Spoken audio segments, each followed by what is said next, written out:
There is a rhythm in the soil of KwaZulu-Natal. Can you feel it?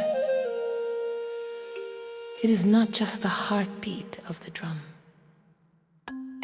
It is the heartbeat of a nation waking up to September, when the winter sheds its gray skin and the hills of Nongoma turn their faces to the sun.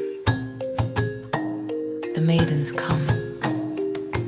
They do not just walk, they flow like tributaries feeding a great river. Thousands of sunflowers blooming in motion, carrying the history of a people in the palms of their hands. They carry the umhlanga. The reed, long, slender, resilient, cut from the riverbed where the water runs deep.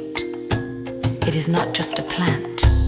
It is a promise, a symbol of purity held high against the blue sky, connecting the earth below to the heavens above. Look at the colors, beads that speak a language